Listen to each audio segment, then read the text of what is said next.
Hello everyone, जय हिंद। आज हम लोग मैट्रिक्स का लेक्चर नंबर 3 पढ़ रहे हैं। इससे पहले 2 लेक्चर हो चुके हैं। जिसने भी उन लेक्चरों को नहीं देखा है वो जाकर उन लेक्चरों को एक बार देखे, क्योंकि ये हर एक टॉपिक अपने से पहले वाले टॉपिक से कुछ ना कुछ इंटरेक्ट होता है। तो आज के इस लेक्चर में भी काफ़ी एक ऐसे वर्ड आएंगे जो कि पहले के वीडियो में पढ़ाए जा चुके हैं। उन वीडियो की लिंक डिस्क्रिप्शन बॉक्स में दी जाएगी। आज का लेक्चर नंबर 3, इसमें हम लोग कवर करेंगे operation of matrix. Operation means होता है मैट्रिक्स का आपस में जुड़ना या उनका आपस में सब्ट्रैक्ट होना, घटना, या आपस में मल्टीप्लिकेशन होना, या फिर किसी मैट्रिक्स का किसी स्केलर क्वांटिटी से मल्टीप्लिकेशन होना। ये कहलाता है ऑपरेशन ऑन द मैट्रिक्स या ऑपरेशन ऑफ द मैट्रिक्स। पहला टॉपिक है addition of matrix. Addition means होता है दो मैट्रिक्स का आपस में जुड़ना है। 2 से अधिक भी मैट्रिक्स होती हैं, वो आपस में जोड़ी या घटाई जाए। तो सबसे बेसिक रूल होता है एडिशन ऑफ द मैट्रिक्स के लिए कि जो मैट्रिक्स आपस में जोड़ी या घटाई जा रही हैं वो उनके ऑर्डर सेम होने चाहिए। ऑर्डर का मतलब होता है number of a row and number of a column in a matrix. वो मीन्स आपस में सेम होनी चाहिए। यदि number of row and number of column means order same नहीं होगा तो मैट्रिक्स आपस में सब्ट्रैक्ट ऐड नहीं हो सकती हैं। देखते हैं ऐसे कोई 2 मैट्रिक्स दिए हैं ए एंड बी, बट उनका ऑर्डर क्या होना चाहिए? हमेशा सेम होना चाहिए। जैसे ये 2x3 की एक मैट्रिक्स है और ये 2x3 की है। इन दोनों को आपस में हम लोग ऐड करते हैं। तो उस लोगों को ऐड करने के लिए मैट्रिक्स ए कि फर्स्ट एलिमेंट मीन्स पहले रो और पहले कॉलम का एलिमेंट क्या रहता है? मैट्रिक्स का फर्स्ट एलिमेंट। ये पहले एलिमेंट को मैट्रिक्स बी के पहले एलिमेंट में ऐड करते हैं। मीन्स ए प्लस बी फाइंड आउट करने के लिए मैट्रिक्स का पहला एलिमेंट 2 और मैट्रिक्स बी का पहला एलिमेंट 1 है, तो 2 में 1 को ऐड करेंगे इक्वल टू 3 आएगा। तो ए प्लस बी का पहला एलिमेंट होगा 3 और दूसरा एलिमेंट इसका 3 है, इसका 5 है, तो ए प्लस बी का दूसरा एलिमेंट हो जाएगा 8। 5 + 3 8। तीसरा 4 2, तो इसमें 6 1 3 4 2 2 4 7 1 8। ये हो जाएगा ए प्लस बी। ए प्लस बी का ऑर्डर सेम होगा मैट्रिक्स ए के ऑर्डर के और मैट्रिक्स बी के ऑर्डर के। इसीलिए कहा जाता है कि मैट्रिक्स जो ऐड होंगी आपस में उनका ऑर्डर सेम होना चाहिए। यदि ऑर्डर सेम नहीं होगा, जैसे मान लें कि बी में एक और कोई रो आ जाए ये, तो अब इसको ऐड करने के लिए हमारे मैट्रिक्स ए में कोई रो गिवन नहीं है, तो ये एलिमेंट ए प्लस बी में कहाँ पर जाएंगे? इसीलिए कहा गया कि ए प्लस बी के लिए हमेशा और हमेशा ए और बी के ऑर्डर सेम होने चाहिए। कुछ हम लोग के लॉ होते हैं एडिशन के। पहला लॉ है कम्यूटेटिव लॉ। कम्यूटेटिव लॉ क्या कहता है? कम्यूटेटिव लॉ यह कहता है कि यदि कोई 2 मैट्रिक्स हमें दी जाए आपस में ऐड करने के लिए, तो हम पहली मैट्रिक्स में दूसरे को जोड़ें या दूसरी मैट्रिक्स में पहले मैट्रिक्स को जोड़ें, बात दोनों की बराबर होगी। मीन्स वैल्यू जो हमें फाइंड आउट होगी वो सेम होगी। ये हो गया हम लोगों का पहला कम्यूटेटिव लॉ। दूसरा है एसोसिएटिव लॉ। एसोसिएटिव लॉ क्या कहता है? यदि हमें कोई 3 मैट्रिक्स दी गई हों और उनका एडिशन फाइंड आउट करना है, तो हम लोग चाहे पहले कोई 2 मैट्रिक्स को ऐड करके बाद में कोई तीसरी मैट्रिक्स ऐड करें, या फिर बाद में दी गई हुई जो 2 मैट्रिक्स हैं उनको ऐड करके पहले वाली मैट्रिक्स को ऐड करें, जो हमें वैल्यू फाइंड आउट होगी वो दोनों के लिए सेम और सेम होगी। इसे कहा गया है एसोसिएटिव लॉ। फिर तीसरा लॉ हम लोग का है वो है, जैसे कोई हमें मैट्रिक्स दी जाए और उसमें कहा जाए कि आप नल मैट्रिक्स को ऐड करिए और बताइए कि हमें कौन सी वैल्यू फाइंड आउट होती है। तो उसके लिए हम जो नल मैट्रिक्स लेंगे किसी मैट्रिक्स के लिए, जैसे हमने मान लिया ये कोई सी मैट्रिक्स है, इसमें हमको नल मैट्रिक्स ऐड करना है, तो जो नल मैट्रिक्स हम लोग लेंगे उसके लिए वो होगा सेम ऑर्डर का नल मैट्रिक्स। मीन्स जितना ऑर्डर होगा गिवन मैट्रिक्स का उतना ही ऑर्डर होना चाहिए नल मैट्रिक्स के लिए। ये हम लोगों ने पहले ही बता दिया, अगर सेम नहीं होगा तो जो लेफ्ट एलिमेंट होंगे, जो बाकी के एलिमेंट होंगे, वो ऐड या सब्ट्रैक्ट नहीं हो पाएंगे। तो यदि हम सी में ओ को ऐड करेंगे, जैसे 303 आएगा, 808 606 404 404 808, तो मीन्स हम किसी मैट्रिक्स में नल मैट्रिक्स को ऐड करेंगे तो हमें जो वैल्यू फाइंड आउट होगी वो उसी मैट्रिक्स के इक्वल होगी। तो वही कहा गया है, यदि किसी मैट्रिक्स में नल मैट्रिक्स को ऐड करें या फिर नल मैट्रिक्स में मैट्रिक्स ऐड करें तो जो वैल्यू हमें फाइंड आउट होगी वो उस मैट्रिक्स के इक्वल होगी। ये होगा लॉ ऑफ एडिशन। ये एडिशन ऑफ मैट्रिक्स कंप्लीट हुआ। हम लोगों का टॉपिक है सब्ट्रैक्शन ऑफ मैट्रिक्स। अभी हम लोगों ने एडिशन ऑफ मैट्रिक्स पढ़ा। जो बेसिक रूल उसके लिए है कि दो मैट्रिक्स आपस में ऐड तभी होंगी जब उनका ऑर्डर सेम होगा। तो वही बेसिक रूल सब्ट्रैक्शन के भी लिए है। जब किन्हीं दो मैट्रिक्स के ऑर्डर सेम होंगे तो आपस में सब्ट्रैक्ट हो सकती हैं। यदि ऑर्डर सेम नहीं है तो वह सब्ट्रैक्ट आपस में नहीं होंगी। जैसे कोई दो मैट्रिक्स दिए गए हों, जैसे इसका 2 क्रॉस 3 ऑर्डर है, इसका भी 2 क्रॉस 3 है। अब ये आपस में सब्ट्रैक्ट हो सकती हैं। जैसे a minus B equal to, पहले जिस प्रकार से हम लोग ऐड करते थे, पहले एलिमेंट में पहला एलिमेंट ऐड, उसी तरह पहले एलिमेंट से दूसरा एलिमेंट सब्ट्रैक्ट होगा। इसमें a माइनस बी लिखा हुआ है तो मीन्स a मैट्रिक्स के पहले एलिमेंट से b मैट्रिक्स के पहले एलिमेंट को सब्ट्रैक्ट करना है। मीन्स 5 में से 2 जाएगा, 3 बचेगा, 6 में से 7 जाएगा, -1 बचेगा, 7 में से 2 जाएगा तो 5 बचेगा, 2 में से 5 जाएगा, -3 बचेगा, 4 में से 2 जाएगा, 2 बचेगा, 3 में से 6 जाएगा तो -3 बचेगा। ये होगा a माइनस बी। ये सेम एडिशन की तरह है कि उसका ऑर्डर सेम होना चाहिए और पहला एलिमेंट पहले एलिमेंट से ऐड होता था तो यहाँ पे पहला एलिमेंट पहले एलिमेंट से सब्ट्रैक्ट होगा। Same as a addition of matrix. इसके जो मतलब कि लॉ ऑफ सब्ट्रैक्शन कोई होते नहीं। मीन्स अगर जैसे हमें बता दिया जाए कि a माइनस बी, जैसे उसमें था एक लॉ था a minus a plus b equal to b plus a, commutative law, पर इसमें फॉलो नहीं होगा। अगर हम a minus B equal to b minus a लिख देंगे तो सेम नहीं होगा, क्योंकि अगर हम लोग देख लें 2 में से 5 को सब्ट्रैक्ट कर रहे हैं तो हम लोग के लिए आंसर होगा -3। यहाँ पे बल्कि है पॉजिटिव का 3। तो वही बेसिक ऑफ जो लॉ थे एडिशन के, वो लॉ ऑफ सब्ट्रैक्शन में फॉलो नहीं होंगे। तो इसीलिए सब्ट्रैक्शन के लिए कोई बेसिक लॉ बताए नहीं गए हैं। बस यही कहा गया है कि उनका ऑर्डर सेम होना चाहिए और जो फर्स्ट एलिमेंट होगा वो फर्स्ट एलिमेंट को सब्ट्रैक्ट करेगा, जो सेकंड एलिमेंट होगा वो सेकंड एलिमेंट को सब्ट्रैक्ट करेगा। टॉपिक है scalar multiplication. Scalar multiplication means किसी मैट्रिक्स को किसी स्केलर क्वांटिटी द्वारा मल्टीप्लाई करना। स्केलर मल्टीप्लिकेशन में होता क्या है, जैसे में कोई एक मैट्रिक्स दी जाए और एक कोई स्केलर वैल्यू में से कोई वेरिएबल वैल्यू, जैसे रियल नंबर्स कोई दे दी जाए 1 2 3 4 या कोई इंटीजर दे दिए जाएं, ये उनका किसी मैट्रिक्स के साथ मल्टीप्लिकेशन, इसे कहते हैं हम लोग स्केलर मल्टीप्लिकेशन। स्केलर मल्टीप्लिकेशन में होता क्या है, जैसे हमने माना कि कोई एक मैट्रिक्स में a गिवन है और real value k equal to 2 दिया हुआ है और हमें ka फाइंड करना है। मीन्स स्केलर मल्टीप्लाई करना है मैट्रिक्स a में। तो हम इसको करेंगे कैसे, जो k की वैल्यू है मीन्स 2 से हमें मल्टीप्लाई करना है a को, तो हम 2 को मैट्रिक्स a के ईच एलिमेंट से मल्टीप्लाई कराएंगे। मीन्स 2 2 जा 4, 3 2 जा 6, 4 2 जा 8, 1 2 जा 2, 6 2 जा 12, 7 2 जा 14। ये होगा मैट्रिक्स ए का स्केलर मल्टीप्लिकेशन। इसी तरह कुछ हमें लॉ बताए गए हैं स्केलर मल्टीप्लिकेशन के लिए, उनको देखते हैं। जैसे पहला लॉ है हम लोगों के लिए के ए प्लस बी इक्वल टू के ए प्लस के बी। इसका कहने का मतलब है कि किसी भी स्केलर वैल्यू को किन्हीं दो मैट्रिक्स से ऐड के बाद उनको मल्टीप्लाई करें या फिर किसी उसी स्केलर वैल्यू को उनसे सेपरेटली मल्टीप्लाई कराकर उन मैट्रिक्स को ऐड कर दें। मतलब जैसे कोई दो मैट्रिक्स दी जाएं और कहा जाए इन दोनों मैट्रिक्स को जोड़कर एक किसी स्केलर वैल्यू से हमें मल्टीप्लाई कराना है, तो उसके लिए हम चाहे तो उन मैट्रिक्स से उस स्केलर वैल्यू को सेपरेटली मल्टीप्लाई करा करके आपस में ऐड कर सकते हैं। उन दोनों से जो हमें वैल्यू फाइंड आउट होगी, जो मैट्रिक्स फाइंड आउट होगी, वो सेम होगी।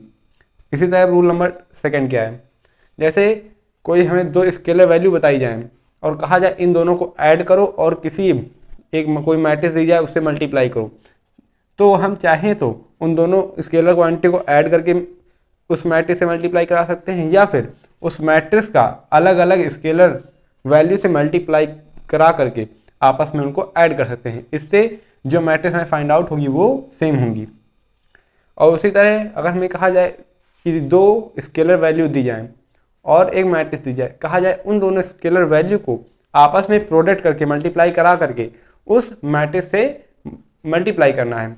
तो हम चाहे पहले दोनों स्केलर वैल्यू का आपस में मल्टीप्लाई कराएं और फिर मैट्रिक्स से मल्टीप्लाई करें, या फिर किसी एक वेरिएबल को, किसी एक स्केलर वैल्यू को मैट्रिक्स से मल्टीप्लाई करें, फिर बाद में दूसरी स्केलर वैल्यू का जो मैट्रिक्स में फाइंड आउट होगी एक स्केलर वैल्यू से मल्टीप्लाई कराने के बाद उससे मल्टीप्लाई करा दें। इन दोनों से मैट्रिक्स जो फाइंड होगी हमें वो सेम होगी। और चौथा रूल ये कहता है कि किसी मैट्रिक्स को किसी स्केलर वैल्यू से मल्टीप्लाई करने के बाद उसका हम लोग इन्वर्स फाइंड आउट करें तो वह उस स्केलर वैल्यू के 1/, मतलब इस इन्वर्स, उसके इन्वर्स का और उस मैट्रिक्स के इन्वर्स का मल्टीप्लाई कराने पर फाइंड आउट मैट्रिक्स के इक्वल होगा। ये हम लोगों का fourth law of scalar multiplication है। आई होप सभी लोगों को स्केलर मल्टीप्लिकेशन समझ में आया होगा। Take a screenshot. अब हम लोगों का टॉपिक है मल्टीप्लिकेशन ऑफ मैट्रिक्स। इसमें हम लोग पढ़ेंगे कि किन्हीं दो मैट्रिक्स का आपस में हम लोग मल्टीप्लिकेशन कैसे कर सकते हैं। किन्हीं भी दो मैट्रिक्स का आपस में मल्टीप्लिकेशन के लिए सबसे मेन बात ये होती है कि जो दो मैट्रिक्स आपस में मल्टीप्लाई होंगी उनमें पहली मैट्रिक्स, जैसे हमें ए क्रॉस बी फाइंड आउट करना है तो उसका पहला मैट्रिक्स हुआ ए, तो ए में नंबर ऑफ ए कॉलम और मैट्रिक्स बी में number of a row equal होने चाहिए, तभी हम ए बी फाइंड आउट कर सकते हैं। ए बी तभी एग्जिस्ट करेगी जब number of a column in A and number of a row in B equal होंगे। जैसे हमें दिया गया हो कोई एक मैट्रिक्स ए आई जे के फॉर्म में एम क्रॉस एन ऑर्डर में, और कोई मैट्रिक्स बी दी गई हो बी आई जे के फॉर्म में एन क्रॉस पी, मीन्स यहाँ पे जो एन है नंबर ऑफ कॉलम डिनोट कर रहा है मैट्रिक्स ए के लिए, और यहाँ पे जो एन है वो number of n row denote कर रहा है मैट्रिक्स बी के लिए। मीन्स यहाँ पे number of row and number of column matrix A में सेम है, तभी ए बी एग्जिस्ट होगी। और जो एग्जिस्ट ए बी होगी मैट्रिक्स वह एम क्रॉस पी के ऑर्डर में होगी। एम क्या है? Number of row in a matrix A, and p क्या है? Number of a column in matrix B. Means A B जो मैट्रिक्स होगी उसका ऑर्डर क्या होगा? ऑर्डर होगा एन एम क्रॉस पी। जैसे एग्जांपल दिया जाए कि कोई मैट्रिक्स ए और बी दिए गए हों, हमें ए बी फाइंड आउट करना हो, तो उसके लिए मेथड क्या होगा कि हम लोग कैसे निकालें, मल्टीप्लाई कैसे करेंगे। एडिशन होता था कि पहले एलिमेंट का पहले एलिमेंट में ऐड, सब्ट्रैक्शन हुआ कि पहले एलिमेंट का सब्ट्रैक्ट कर लिए। स्केलर मल्टीप्लिकेशन में किसी मैट्रिक्स में कोई स्केलर क्वांटिटी दी जाएगी उसको हर एक एलिमेंट के साथ मल्टीप्लाई कर देंगे। तो अब हम लोग देखें मैट्रिक्स का आपस में मल्टीप्लाई कैसे होता है। मैट्रिक्स का आपस में मल्टीप्लाई होने के लिए हम लोग पहली मैट्रिक्स का, जैसे ए क्रॉस बी लिखा होगा, तो पहली मैट्रिक्स का रो उठाएं या फिर कॉलम उठाएं, उसको दूसरी मैट्रिक्स के रो या कॉलम से मल्टीप्लाई करेंगे। यदि हम पहले का रो उठा रहे हैं तो हमें दूसरे का कॉलम उठाना पड़ेगा, जैसे हम पहले का कॉलम उठा रहे हैं तो दूसरे का रो उठाना पड़ेगा। जैसे हम लोग ए क्रॉस बी फाइंड आउट करते हैं, पहले का हम लोग रो लेते हैं, दूसरे का कॉलम लेते हैं। ए क्रॉस बी में ए बी क्या है? पहला रो है, तो पहला एलिमेंट ए, और यहाँ पे पहला कॉलम क्या है? 1 4, तो 1 ए क्रॉस 1, अब प्लस लगा देंगे, बी का 4 से मल्टीप्लाई, बी क्रॉस 4, अब पहली रो दूसरा कॉलम, मतलब पहली रो मतलब जो रो हम लेंगे उसका हर एक कॉलम से मल्टीप्लाई करेंगे, उसी तरह फिर दूसरी रो उठाएंगे उसका भी हर एक कॉलम से मल्टीप्लाई करेंगे। ओके, जैसे पहली रो का हम लोग करेंगे ए क्रॉस 2 पहला, बी का 5 से प्लस बी क्रॉस 5, इसी तरह ए क्रॉस 3 प्लस बी क्रॉस 6, फिर दूसरी रो उठाए हर एक कॉलम में मल्टीप्लाई करेंगे, सी क्रॉस 1 प्लस डी क्रॉस 4, फिर सी क्रॉस 2 प्लस डी क्रॉस 5, सी क्रॉस 3 प्लस डी क्रॉस 6। ये हमें इसका 2 क्रॉस 2 का है, ये 2 क्रॉस 3 का है, ये 2 और ये 2 सेम है, तो हमें ए क्रॉस बी का ऑर्डर कैसे फाइंड आउट होगा? उसके लिए नंबर ऑफ रो इन ए, तो वो हो जाएगा ए क्रॉस बी का भी रो, और जो नंबर ऑफ कॉलम होगा बी में वो हो जाए ए क्रॉस बी का कॉलम। अब इसको हम लोग सिंप्लीफाई करके लिख सकते हैं, a plus 4b, 2a plus 5b, 3a plus 6b, c plus 4d, 2c plus 5d, 3c plus 6d। ये होगा 2x3 का मैट्रिक्स जो फाइंड आउट किया गया होगा ए और बी के मैट्रिक्स मल्टीप्लिकेशन से। इसमें काफ़ी से लॉ हैं मल्टीप्लिकेशन ऑफ मैट्रिक्स को, उन लोगों को हम पढ़ते हैं। पहले इसका स्क्रीनशॉट ले लीजिए। अब देखते हैं हम लोग law of multiplication. Law of multiplication क्या कहता है, यदि हमें कोई 3 मैट्रिक्स दी जाए, उनका आपस में हमें मल्टीप्लिकेशन करना है, तो हम चाहे पहले 2 मैट्रिक्स का मल्टीप्लाई कर लें, फिर बाद में सी मैट्रिक्स तीसरे मैट्रिक्स का मल्टीप्लाई करें, या फिर बाद में दी गई 2 मैट्रिक्स बी और सी का मल्टीप्लाई कर लें, फिर बाद में मैट्रिक्स ए का मल्टीप्लाई करें। दोनों से जो वैल्यू फाइंड आउट होगी वह सेम होगी। इसे कहते हैं हम लोग एसोसिएटिव लॉ।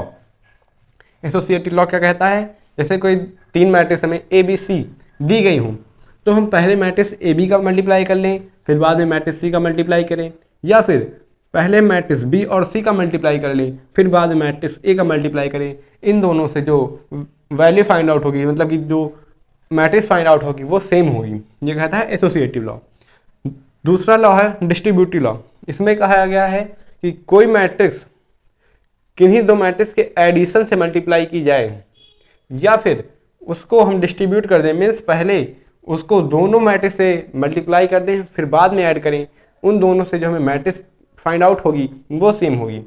मीन्स जैसे कोई 3 मैट्रिक्स दी जाएँ A B C equal to A B plus A C, means पहले 2 मैट्रिक्स हम जैसे बी और सी को ऐड कर लें, बाद में ए से मल्टीप्लाई करें, या फिर ए मैट्रिक्स का बी और सी से अलग अलग मल्टीप्लाई कर दें, फिर बाद में ऐड करें। इनसे जो मैट्रिक्स फाइंड आउट होगी वह सेम होगी। ये कहता है डिस्ट्रीब्यूटिव लॉ। फिर एक लॉ है ए आई। आई यहाँ पे क्या है, unit matrix. Unit matrix, unit matrix means 1 0 0 है 3 cos 3 के, ये मतलब ऑलवेज अ स्क्वायर मैट्रिक्स होती है यूनिट मैट्रिक्स। जैसे 3 cos 3 की चाहिए तो 1 0 0 0 1 0 0 0 1 ये होती है। मीन्स किसी मैट्रिक्स का हम यूनिट मैट्रिक्स से मल्टीप्लाई करें, या फिर यूनिट मैट्रिक्स का किसी मैट्रिक्स से मल्टीप्लाई करें, उससे जो हमें मैट्रिक्स फाइंड आउट होगी वह मैट्रिक्स ए के इक्वल होगी। इसी तरह चौथा लॉ हम लोग का कहता है कि A B does not equal to B A, means A cross B does not equal to B A. Generally means जो आमतौर पर होता है, यदि कोई 2 मैट्रिक्स दी जाए उनको हम आपस में मल्टीप्लाई करें, means A cross B find out करें, मीन्स ए का बी से मल्टीप्लाई करें या फिर बी का ए से मल्टीप्लाई करें, ये इक्वल नहीं होता है जनरली में। अगर ये एक दूसरे के इक्वल हैं तो बी को हम लोग कहेंगे ए का वह कम्यूटेटिव इनवर्स है। Means if a b equal to B a then b is commutative inverse of a. ये हुए हमारे मल्टीप्लिकेशन के लॉ। अब इसके बाद हम लोग पढ़ेंगे ट्रेस ऑफ मैट्रिक्स। ये सबसे सिंपल होता है, जिससे हम ट्रेस उन्हीं मैट्रिक्स से फाइंड आउट कर सकते हैं जो मैट्रिक्स स्क्वायर मैट्रिक्स होंगी। हम सिर्फ और सिर्फ स्क्वायर मैट्रिक्स का ही ट्रेस फाइंड आउट कर सकते हैं। ये एक वेरिएबल नंबर होता है। ट्रेस क्या होता है, एक वेरिएबल नंबर। जैसे हमने देखा मल्टीप्लिकेशन ऑफ मैट्रिक्स से हमें एक मैट्रिक्स ही फाइंड आउट होती है, स्केलर प्रोडक्ट से भी मैट्रिक्स फाइंड आउट होती है, ए प्लस बी से मैट्रिक्स फाइंड आउट होती है, ए माइनस बी से मैट्रिक्स फाइंड आउट होती है। उसी तरह ट्रेस क्या है, एक वेरिएबल हमें देता है, वो भी किसका, स्क्वायर मैट्रिक्स का। कैसे, हमें एग्जांपल ले लिया, ए मैट्रिक्स हम लोग को दिया गया है 3 क्रॉस 3 का 2 4 6 7 5 4 6 4 3, और हमें कहा जाए find the trace of matrix ए। तो हम ट्रेस फाइंड आउट करने के लिए जो डायगोनल एलिमेंट होंगे मैट्रिक्स ए के, जो डायगोनल एलिमेंट होंगे इनका हम लोग सम फाइंड आउट कर लें, वही उसका ट्रेस होता है। Means 5 2 7 7 3 10, trace of matrix A equal to 10, ये इसका आंसर होगा। It always be a square matrix. Trace हम लोग का फाइंड आउट तब कब कर सकते हैं, जब वह स्क्वायर मैट्रिक्स हो। और कैसे फाइंड आउट करते हैं, sum of diagonal element equal to a trace of matrix. I hope सभी को समझ में आ गया होगा। जिन्हें भी जैसे कोई टॉपिक ना समझ में आया हो वह वीडियो को रिमाइंड कर पुनः देखें। आई होप उसको समझ में ज़रूर आएगा। Thank you for watching.